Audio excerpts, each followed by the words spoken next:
Welcome to the Proverbs Daily Devotional. Today, we're going to talk about a subject that is quite prevalent in our society, and that is how to handle addiction.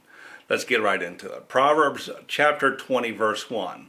Wine is a mocker and beer is a brawler. Whoever is led astray by them is not wise.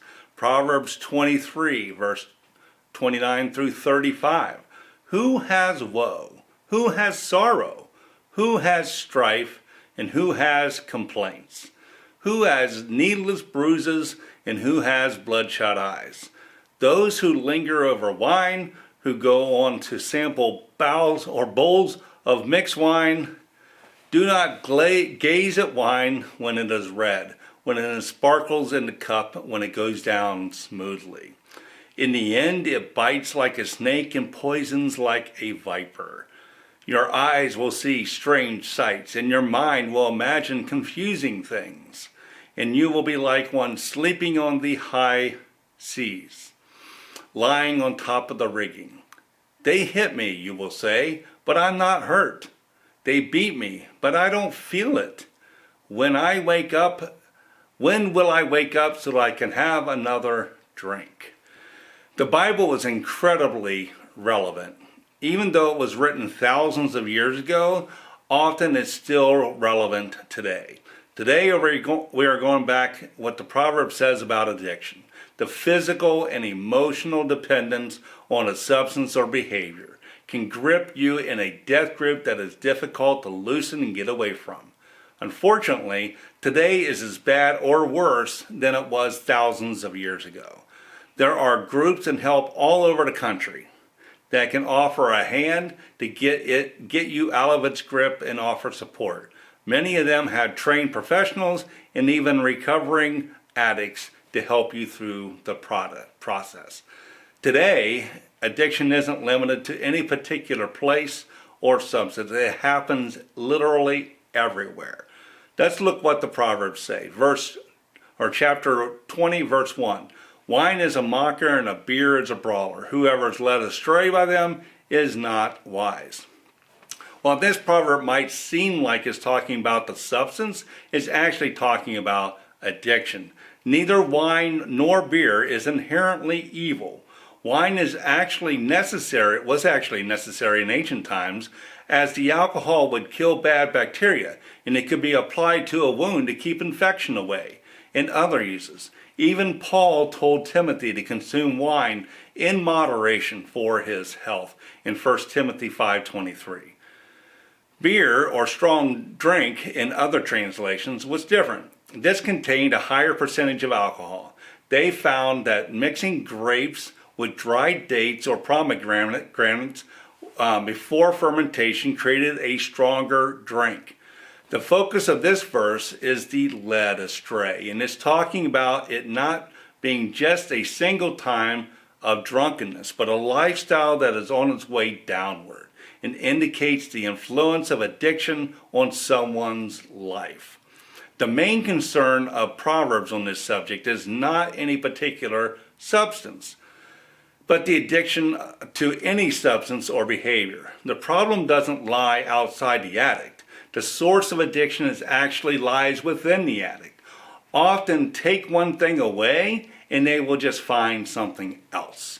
A number of years ago, I knew someone that you couldn't even keep cologne in the house, as they would even drink that to get their alcohol fix. Proverbs 23, verses 29 through 32. Who has woe? Who has sorrow? Who has strife? Who has complaints? Who has needless bruises or bloodshot eyes? Those who linger over wine, who go on to sample bowls of mixed wine. Do not gaze at the wine when it's red, when it sparkles in the cup, or when it goes down smoothly. In the end, it bites like a snake and poisons like a viper. At the beginning of this passage, it talks about the internal pain that everyone can experience, but particularly the addict. We all have issues, but addicts look for comfort in either a substance or a behavior, though that is only temporary. They want the distraction it brings. unfortunately, it's often followed with consequences. And it isn't just the poisonous strike of the snake or viper. The words show a snake disabling its prey before consuming it. So we look at the spiral down. While we talked about mainly about substances that addicts can use, it actually can involve a lot of behaviors as well, such as going on a shopping spree to distract a troubled mind. Such behaviors can actually release chemicals that do give the person pleasant emotions that can be similar to addictive substances, although not nearly as intense. While this list isn't comprehensive, it can help see if a substance or behavioral addiction exists if at least 3 of these are present in someone's life.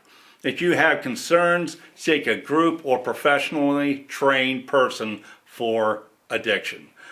Number 1, the person develops a tolerance of either a substance or activity that takes increasing amounts to have the desired effect.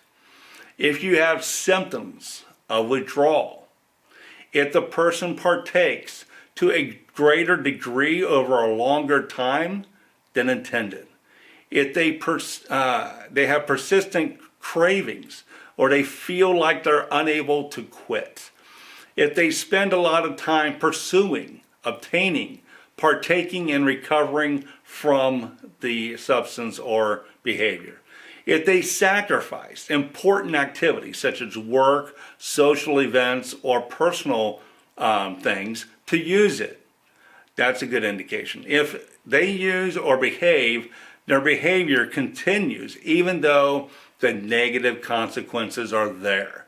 If you know someone or have knowledge of these things actually in your life, you can expect a change in your mental thoughts and perceptions change. Let's look at Proverbs 23 verses 33 and 34. Your eyes will see strange sights and your mind will imagine confusing things.